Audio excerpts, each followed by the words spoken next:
যখন আমরা আল্লাহকে পাবো, আল্লাহ পাকের ইবাদতের মধ্য দিয়ে, রাসূলের সুন্নতের মধ্য দিয়ে অল্পে তুষ্ট থাকতে পারবো, যা আছে এতে শুকরিয়া আদায় করবো। আপনার হচ্ছে সুখী মানুষ দুনিয়াতে কেউ নাই দুনিয়ায়। কিন্তু বস্তুবাদিতা আপনাকে এই আকীদা আদর্শ থেকে সম্পূর্ণ ডিমোটিভেট করে দিবে।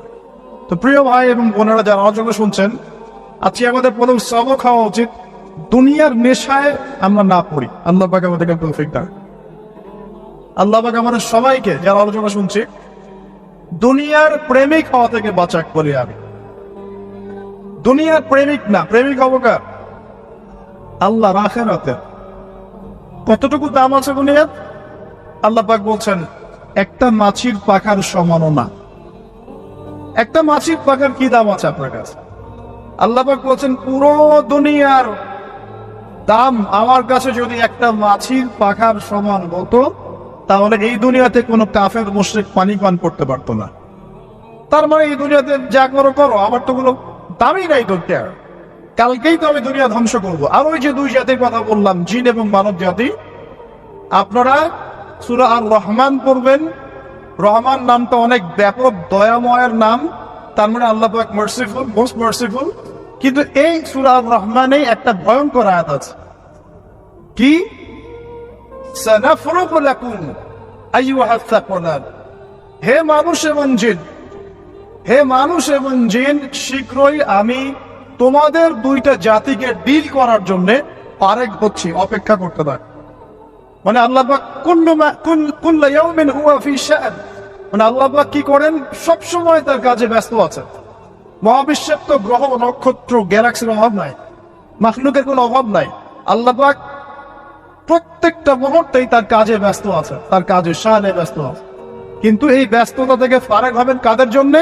মানুষ আর জিনের জন্য। সুবহানাল্লাহ, মানুষ আর জিনের জন্য। আল্লাহ পাক বলেন সানাফরুগু লাকুম আইয়ুহাস সাকলান। দাঁড়াও, দুনিয়ার মধ্যে এইসব করে বেড়াচ্ছ, তোমাদের দুই জাতির জন্য আমি অচিরে ফারেক হবো ইনশাআল্লাহ। ওইটাই হলো কিয়ামতের দিন। যদি ওই দিনটা আমরা মাথায় রেখে চলি, ইনশাআল্লাহ আমরা কেউ বস্তুবাদী হব না ইনশাআল্লাহ। আল্লাহ পাক আমাদের সবাইকে দুনিয়া মুসাফিরের মতো থাকার তৌফিক দান। আমরা উন্নতি করব, অবশ্যই অগ্রগতি করব, আমরা সবকিছুই করব, কিন্তু দুনিয়ার পূজায় ডুবে যাব না। এটা একটা বড় চ্যালেঞ্জ। মানে মধ্যমপন্থী থাকতে হবে, না একদম গোলানো মার্কা আর না চরমপন্থী, মাঝামাঝি থাকার চেষ্টা করতে হবে। আল্লাহ তৌফিক দান। ঢাকাবাসীর জন্য এর চেয়ে বড় করে নসিহত হতে পারে না। আর ঢাকার মতো যত মানে সিটিজ, মেগা সিটিজ আছে সারা ওয়ার্ল্ডে, তাদের জন্য এটাই প্রথম নসিহত, বস্তুবাদিতা ত্যাগ করতে হবে। বস্তুবাদিতা। আল্লাহ পাক আমাদের সবাইকে বাকির খাতা পূর্ণ করার তৌফিক দান। এখন একটা লক্ষ্য পেলাম, কি জন্য দুনিয়া এসেছে? আপনার ইবাদত করার জন্য। এখন অনেকে ভুল বুঝে প্রশ্ন করতে পারে, তাদের জ্ঞানের স্বল্পতা। আমি ওদেরকে দোষারোপ করবো না, কারণ আমাদের শিক্ষা সমস্যা আছে। আমরা তো সবার মাঝে ইসলামিক সার্বজনীন শিক্ষা দিতে পারছি না। এই কারণে অনেকে প্রশ্ন করতে পারে, তাহলে কি সারা জীবন আল্লাহ বিল্লাহি করতে হবে? আমি কি সারা জীবন তাসবিহ তাহলিল জিকির আজকার নামাজি পড়ে বেরোবো? তাহলে এটা হলো তার ভুল বুঝ। এই আয়াত সম্পর্কে ভুল ব্যাখ্যা। সঠিক ব্যাখ্যাটা কি? সঠিক ব্যাখ্যা হচ্ছে সূরা হাশরের 7 নম্বর আয়াত। কত নম্বর? সূরা হাশর 7 নম্বর আয়াত। আল্লাহ পাক বলেন ওয়া মা আতাকুমুর রাসূলু ফাখুযুহু।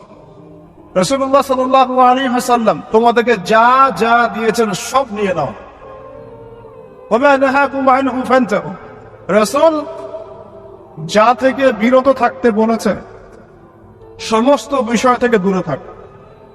এখন এই আয়াতটাকে সামনে রেখে কুরআন সুন্নাহকে যদি আমরা ঘাঁটি, আমরা দেখব রাসূলুল্লাহ সাল্লাল্লাহু আলাইহি ওয়াসাল্লাম পেশাব পায়খানা ইস্তেনজা করা থেকে শুরু করে রাষ্ট্র চালানো পর্যন্ত প্রতিটা কাজের হেদায়েত দিয়ে গেছেন। আলহামদুলিল্লাহ, এটা কেউ মানি বা না মানি দিয়ে গেছেন, এটা বিশ্বাস করতে হবে। আমল করতে পারি বা না পারি, নবী দিয়ে গেছেন, বিশ্বাস করতে হবে। দলিল চাচ্ছেন, আপনি সহিহ বুখারী খোলেন, মুসলিম খোলেন, তিরমিজি, নাসাই, আবু দাউদ এগুলো খোলেন, দেখবেন আপনি ইস্তেনজা করবেন কিভাবে, বসবেন কিভাবে, ঢোকার সময় কোন পা দিয়ে ঢুকবেন, বের হওয়ার সময় কোন পা দিয়ে বের হবেন, ইস্তেনজা করার সময় কথা বলতে পারবেন কিনা, কতটুকু বলতে পারবেন, গোসল কেমন করে করবেন, ওযু কিভাবে করবেন, আপনি আগে কি পা থেকে শুরু করবেন নাকি হাত থেকে শুরু করবেন? কিভাবে নামাজ পড়বেন? আগে গিয়ে সেজদা করবেন, নাকি ইকামত হবে, আজান হবে, আল্লাহু আকবার তাকবীর দিবেন? কিভাবে নামাজ শেষে বের হয়ে আপনি ব্যবসায় চলে যাবেন? কিভাবে আপনি ব্যবসা করবেন? কিভাবে চাকরি বাকরি করবেন? সমাজের মানুষের সাথে মেলামেশা করবেন? মানুষকে দিনের দাওয়াত দিবেন? ইভেন কিভাবে আপনাকে যদি আল্লাহ ক্ষমতা দেন, আপনি কিভাবে সোসাইটি মেনটেন করবেন, সমাজ এবং রাষ্ট্র মেনটেন করবেন? প্রতিটা হেদায়েত খুঁটিনাটি কোরআন এবং সুন্নাহ দিয়েছে আমাদেরকে। এই বিশ্বাস আগে রাখতে হবে। এই বিশ্বাস না রাখলে কেউ মুসলিম হতে পারবে না। I am very sorry to say, এই বিশ্বাস না করলে কেউ মুসলিম হতে পারবে না। আগে বিশ্বাস, তারপরে কাজ করতে পারেন কিনা সেটা পরে নিস। এবং আমি বলে দেখছি, এই যুগে আপনি 100% পারবেন না। সিম্পল, এই যুগে আপনি 100% পারবেন না, এটা স্বাভাবিক। কারণ এই পুরো বিশ্বটা তো ইসলামাইজড না। পুরো বিশ্ব কি ইসলামাইজড? বরং পুরো বিশ্বটা কুফরের উপর আছে। কিসের উপর আছে? পুরো ওয়ার্ল্ডটাই কুফরের উপর আছে। পুরো ওয়ার্ল্ডটাই। একটা এক্সাম্পল আমি প্রমাণ করতে পারি, একটা এক্সাম্পল খালি। আল্লাহ পাক বলছে সূরা মুলক, রাতের বেলা পড়তে হয় না সূরা মুলক? রাতের বেলা সূরা মুলক পড়তে হয়, যে পড়বে তার কবরের আযাব হবে না ইনশাআল্লাহ। কবরের আযাব থেকে আল্লাহ পাক তাকে বাঁচাবেন ইনশাআল্লাহ। সূরা মুলক তেলাওয়াত করতে হবে রাতের বেলা। এই সূরার প্রথম আয়াতে আল্লাহ বলেছেন তাবারাকাল্লাযী, বরকতময় সেই আল্লাহ, বিয়াদিহিল মুলক, যার হাতে পুরো মহাবিশ্বের ক্ষমতা। কার ক্ষমতা? তাবারাকাল্লাযী বিয়াদিহিল মুলক, বরকতময় সেই আল্লাহ যার হাতে পুরো মহাবিশ্বের ক্ষমতা, সার্বভৌমত্ব। ক্ষমতার বাংলা কি বলতে পারি আমরা? এটাকে ইংরেজিতে আপনারা কি বলেন? আপনারা বলেন সভারেন্টি। কি বলেন? সভারেন্টি বিলংস টু আল্লাহ। এখানে সভারেন্টি বিলংস টু কে? আল্লাহ। কিন্তু এই পুরো বিশ্বের সার্বভৌমত্বের মালিক কি এখন আল্লাহ বাকি আছে? মানুষ নিজের হাতে নিয়ে নিয়েছে। কথা বুঝতে পারছেন? পুরো বিশ্বে আল্লাহর সার্বভৌমত্ব চলে এখন, মানুষের সার্বভৌমত্ব চলে এখন। তো পুরো ওয়ার্ল্ডটাই কুফরের উপর আছে না? বিশ্বটাই কুফরের। এখন বাদ দেন, এই ওয়ার্ল্ডে আপনি 100% ইসলাম ডিল করতে পারবেন না, সিম্পল।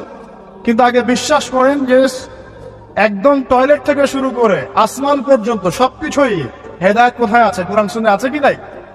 এখন মানতে পারি না, সেটা আমাদের ইস্যু। কেউ বিশ্বাস করেছে, মানতে পারে না, আল্লাহ তাকে মাফ করে দিবে ইনশাআল্লাহ। বিশ্বাস করেছি, মানতে পারিনি আল্লাহ, মানে বিশ্বাস করেছি, আমল করতে পারি নাই আল্লাহ। আমল করতে গিয়েছি, প্রতিবন্ধকতা পেয়েছি, সমাজ এমন ছিল না, বিশ্ব এমন ছিল না, আমি পারি নাই, আল্লাহ মাফ করে দাও। ইনশাআল্লাহ আল্লাহ মাফ করে দেবে ইনশাআল্লাহ। কারণ আল্লাহ পাক বলেছেন, কারো আমল নামায় যদি শিরকের পাপ না থাকে, যে কোনো গুনাহ আল্লাহ যাকে ইচ্ছা মাফ করে দেবে। আমল নামায় এখানে শিরকের পাপ রাখা যাবে না, যে কোনো গুনাহ আল্লাহ যাকে ইচ্ছা মাফ করতে পারে। বুঝাচ্ছি, মনে করেন একজন জেনা করেছেন, আল্লাহ মাফ করুন। ওই জেনাকার ব্যক্তি যদি বিনা তওবাতেও মারা যায়, তওবা করে নাই, বিনা তওবাতেও মারা যায়, কাল কিয়ামতের মাঠে আল্লাহ পাক তাকেও মাফ করতে পারেন। আল্লাহু আকবার। কিন্তু একজন ব্যক্তি শিরক করেছে, তওবা না করে মারা গেছে, আল্লাহ তাকে মাফ।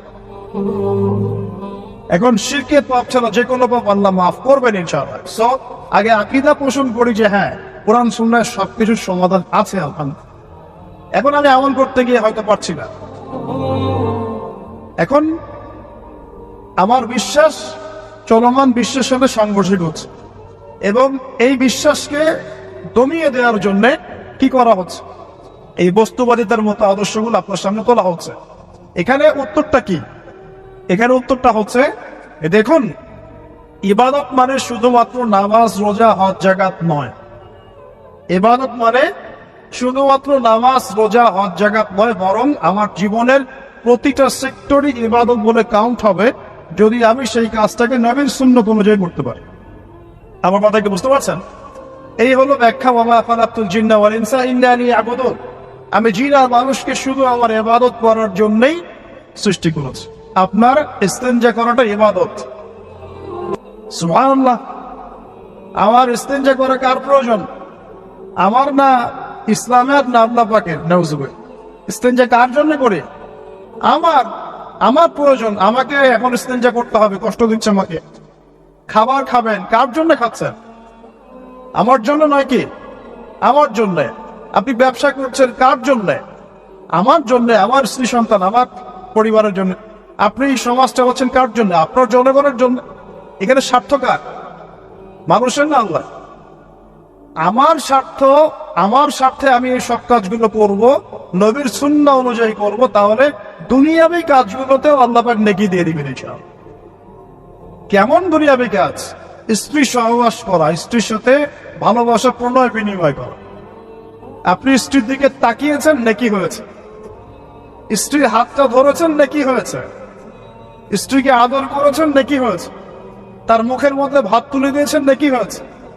আপনার ছেলেকে আদর করে কোলে নিয়েছেন, নেকি হয়েছে। মা ছেলেকে দুধ পান করাচ্ছে, নেকি হচ্ছে। আপনি ভাইকে 500 টাকা দিয়ে সহযোগিতা করলেন, নেকি হচ্ছে।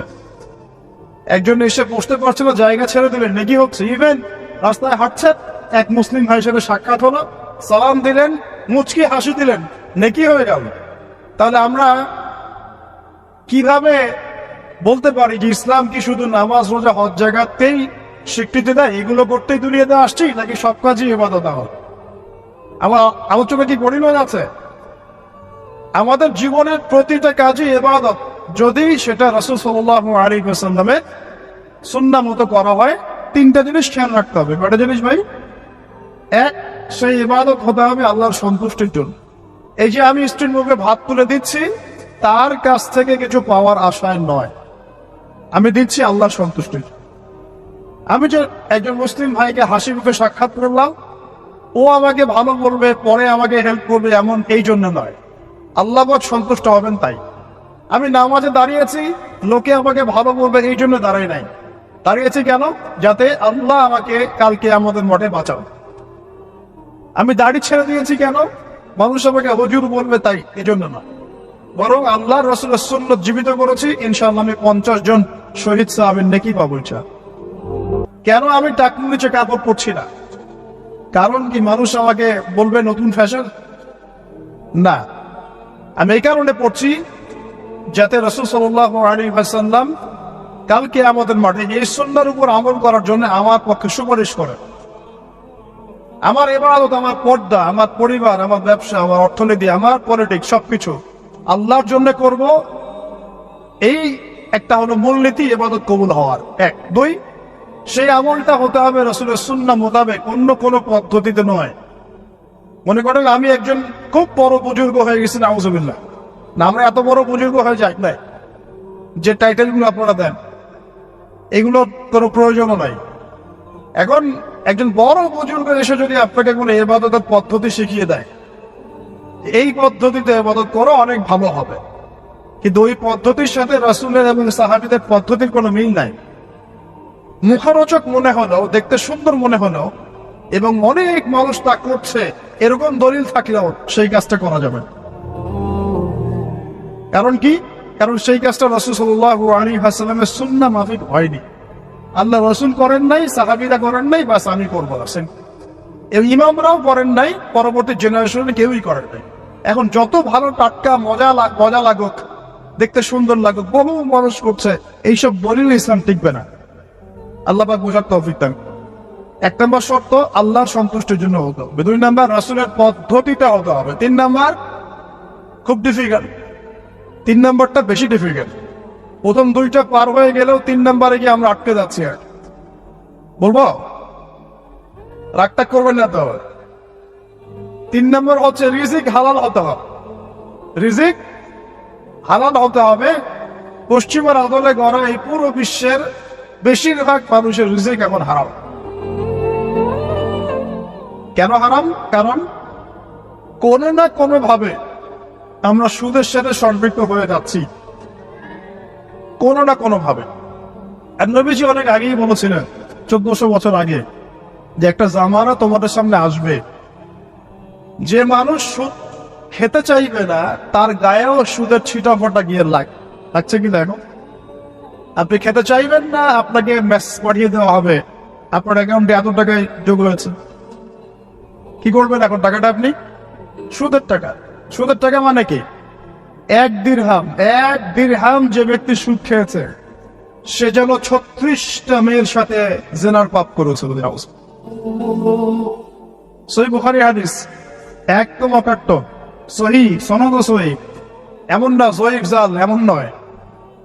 এক দিরহাম যে ব্যক্তি সুদ খেয়েছে সে যেন 36 বার জেনা করলো, নবী সাল্লাল্লাহু আলাইহি ওয়াসাল্লাম বলেছেন। আর এই হাদিস তো আপনারা জানেন যে সুদের পাপের 73টা শাখা আছে। নিচের শাখা হচ্ছে মায়ের সাথে জেনা করা, মাকে বিয়ে করা, আর উপরের শাখা হচ্ছে আল্লাহ এবং তার রাসূলের সাথে যুদ্ধ করা। এগুলো অবলীলায় করছি আমরা। আর নবীজি বলছেন 4 শ্রেণীকে আমি অভিশাপ দিয়ে গেলাম। আল্লাহর নবী অভিশাপ দিয়ে গেলেন মানে সে জাহান্নামে যাবে, কোন অবস্থাতেই জান্নাতে যাবে না। ইল্লা মাশা আল্লাহ, 1 যে সুদ খায়, 2 যে সুদ দেয়, 3 সাক্ষী থাকে, 4 লিখে রাখে। এখন বলেন এই সিস্টেমের বাইরে কতজন মানুষ আছে? এর বাইরে আবার আছে যাকাত না দেয়া, সম্পদ হারাম হয়ে যাচ্ছে। এর উপর আবার আছে ঘুষ যা না দিয়ে অনেক সময় চাকরি বাকরি হয় না। আস্তে আস্তে এগুলো আমরা ট্রেডিশন বানিয়ে নিয়েছি। এক সময় আমরা শোনেন এটাকে বলা হয় নিউট্রালাইজেশন, মানে স্বাভাবিকীকরণ। খুব কঠিন টার্ম বলে ফেলছি মনে কিছু কিছু। যেমন আগে ধর্ষণ হলে আমরা খুবই সোচ্চার ছিলাম এবং সারা এলাকা ফেটে যেত, এত বড় কথা।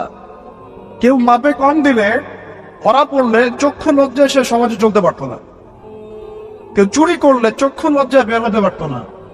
আস্তে আস্তে আস্তে আস্তে আস্তে আস্তে এই যে মাপে কম দেয়া বলেন, সুদ বলেন, জেনা বলেন, আস্তে আস্তে পাপগুলোকে আমরা নিউট্রালাইজেশন করে ফেলেছি, নিউট্রালাইজ হয়ে গেছে।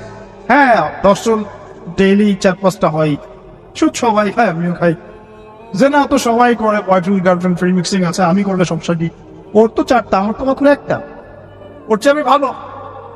ওর 5টা বয়ফ্রেন্ড, আমার তো 1টা। ওর 4টা গার্লফ্রেন্ড, আমার তো 1টা। আমি তো ভালো। আমার ছেলে খুব ভালো, শুধু মাঝে মাঝে একটু ড্রিঙ্কস করে, ব্যাপারটা এরকম আর। তো এই যে পাপকে নিউট্রালাইজেশন করা হচ্ছে আস্তে আস্তে, স্বাভাবিকীকরণ। এই ফ্লোতে আমরা মোটামুটি সবাই পড়ে গিয়ে রিজিক হারাম হয়ে যাচ্ছে। ঘুষ দিতে হয় না, চাকরি হবে না।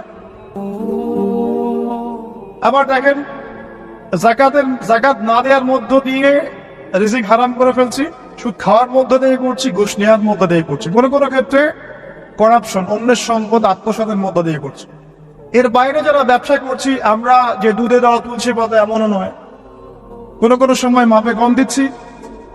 এই যে টাটকা জিনিস বলে ভেজাল খাওয়াচ্ছি, 3 দিনের বাসি তেল দিয়ে ইফতার রান্না করে খাওয়াই দিবে, বলবে একদম টাটকা জিনিস।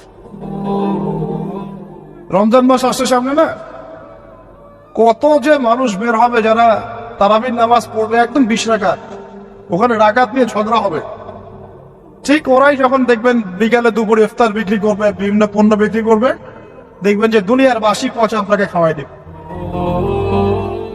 এই শ্রেণীর মানুষের ধারণা যে লা ইলাহা ইল্লাল্লাহ শুধু মসজিদে আছে, বাজারে নাই।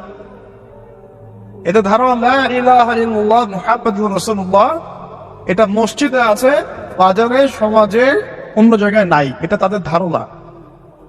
তাদের এই ধারণা অচিরেই ভাঙবে যখন মৃত্যুর দূত চলে আসবে, তখন বুঝবে লা ইলাহা ইল্লাল্লাহ একটা সার্বজনীন কালিমা, যেটা জীবনের সব ক্ষেত্রেই চলতে হবে। আল্লাহ পাক আমাদেরকে বোঝার তৌফিক দান। তো ব্যবসা করছি আলহামদুলিল্লাহ, অ্যাটলিস্ট সুদ খাচ্ছি না।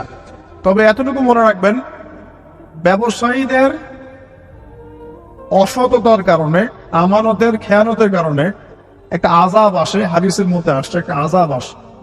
নবীজি বলেছেন, যখন একটা জাতির ব্যবসায়ীরা মাপে কম দেওয়া শুরু করে, মিথ্যা কসম করে পণ্য বিক্রি করা শুরু করে এবং আমানতের খেয়ানত করে, তখন ওই জাতির উপর দুর্ভিক্ষ চাপিয়ে দেওয়া হয়। কি চাপিয়ে দেওয়া হয়? দুর্ভিক্ষ চাপিয়ে দেওয়া হয়। মনে করছেন যে হয়তো দুর্ভিক্ষ নাই, পুরো ওয়ার্ল্ড ওয়াইড একটা নীরব দুর্ভিক্ষ চলছে এখন আস্তে আস্তে। সকালে একটু আগে বলেছিলাম না, গরিব মানুষ আলু ভর্তা, ডাল আর ডিম ভাজা দিয়ে ভাত খেত আগে। এখন তারা বলে আমরা ডিমই দেখতে পারি না চোখে। ডিমও পাওয়ার এখন সামর্থ্য হচ্ছে না অনেকেরই। আপনি শোনেন, আমি একটা জব করতাম, মনে করেন স্যালারি পেতাম 5,000 টাকা, এখন পাচ্ছি 10,000 টাকা। কিন্তু 10,000 টাকা স্যালারি পাওয়ার পরেও আগে 5,000 টাকা দিয়ে আমি সংসার চালাতে পারতাম, এখন 10,000 টাকা দিয়ে পারছি না। কারণ কি? কারণ হচ্ছে মুদ্রাস্ফীতি, দ্রব্যমূল্যের ঊর্ধ্বগতি। এর পাশাপাশি আছে আমানতের খেয়ানত করা, করাপশন এবং কিছু অসৎ ব্যবসায়ী এই দুর্বিসন্ধে।